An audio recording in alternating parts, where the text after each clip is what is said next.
Well,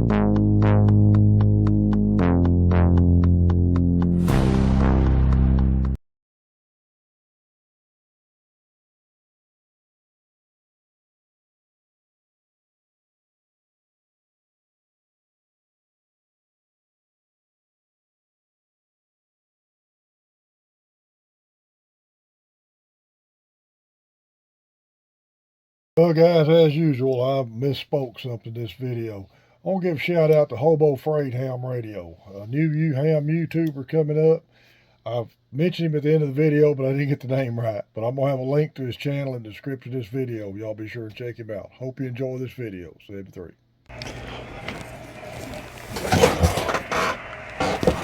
All right. Hey, good evening, everybody. It's KB5 MIQ Big Boy. Let me turn this radio down. With Ham Radio Cat climbing down here in front of everything.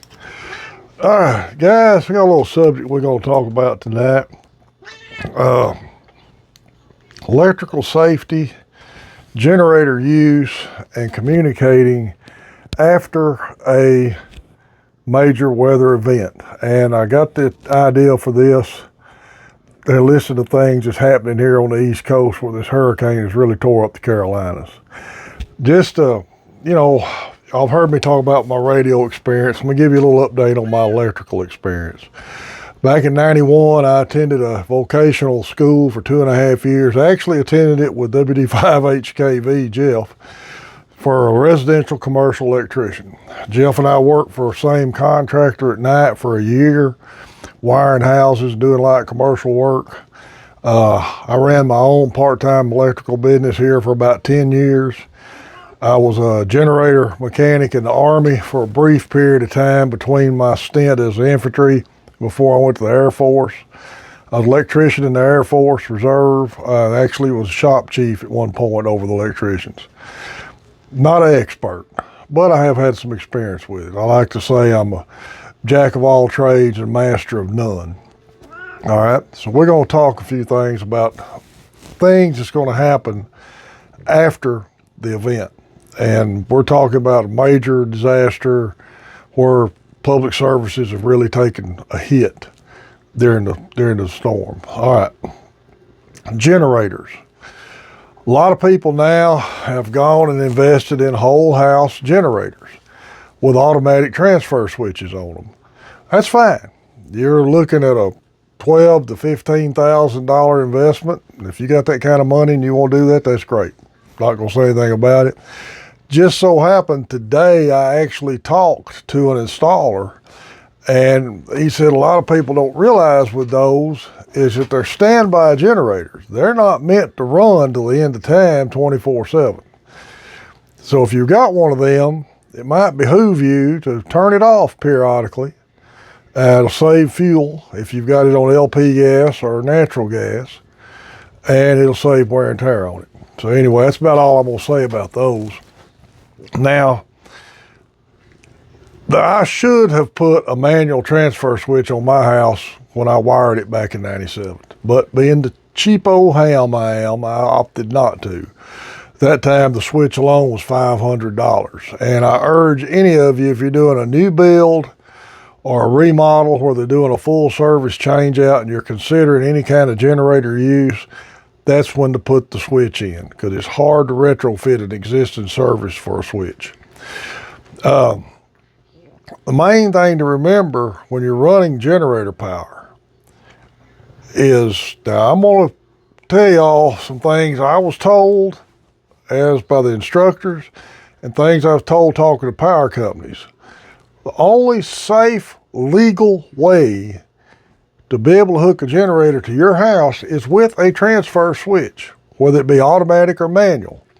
And what a transfer switch does is totally disengages your house from the line power or power company side and throws it down to the generator side. That way there's no connection between the two. All right. A lot of people think that all they got to do is turn that main breaker off and make a suicide cord and plug into the dryer plug and they can power their house. I'm not going to tell you that won't work. It's very dangerous, in my opinion. First off, The thing about throwing your main breaker. Main breakers, the average breaker in a breaker box is only designed to stop power one way. And I've had more people argue with me, well, it's a switch. It should be stopping both ways. They're not designed to stop power coming from the line, the pole, to the house. Not to say they don't always stop it going back, but they're just not designed to do that. If you have what's called an SD breaker, it's actually designed to stop both ways. But power companies don't trust people to turn that breaker off. Because here's two things that usually happen. One, you hear about linemen getting killed every time there's a hurricane or something somewhere because somebody has made them a suicide cord, tied their generator into their house, didn't turn the main off. What y'all fail to realize is 7,200 volts coming to your transformer that feeds your house. It steps it down to 240. When you backfeed 240 to that transformer, it comes back out 7,200. The linemen have already checked this line and assume it's dead. And they're going to put it back together, and all of a sudden somebody in the middle fires the generator up, and that's what gets them killed. Number two, if you have your power generator on, powering your house, and the main breaker's on, and the power comes back on, it's going to destroy your service because the electricity will be out of phase and it will cause an explosion. And I have been cussed and argued with by people all the time when they wanted me to rig their house for a generator, and I wouldn't rig one. I had a man got so mad at me because I wouldn't rig up a suicide cord. A suicide cord is a double male extension cord. You've got a male plug plugging into the generator, and you got a male plug plugging into your wall. You know what you got there? When you unplug it, you got a hot prong in your hand. So check with your power company. They will tell you the safest way to hook a generator up, and I highly recommend you do it that way. If you haven't got a house rigged for a generator, just get extension cords and run them in the window and hook your refrigerator up, run a light and fan like that. Don't try to tie it into your house if you do not have the expertise to do it, because it's a very good way to get hurt or your house damaged. Also, I've heard on the news where they're cautioning people not to bring their generator in the house and run it. Or they got people putting them in garages, and at night they're shutting the garage door and running it. Generators produce carbon monoxide. Very unsafe. So get expertise to help you hook a generator up right to begin with. Or just run extension cords off of it. If you don't have the expertise to hook it to your house, don't do it. All right. This is something else that always happens. You've lost communications. Let's talk about internet for a minute. More than likely, it's hurricane. All the cell towers are destroyed. The existing broadband services are probably damaged. So you're not going to have conventional internet for a while. The only thing I can think of is Starlink.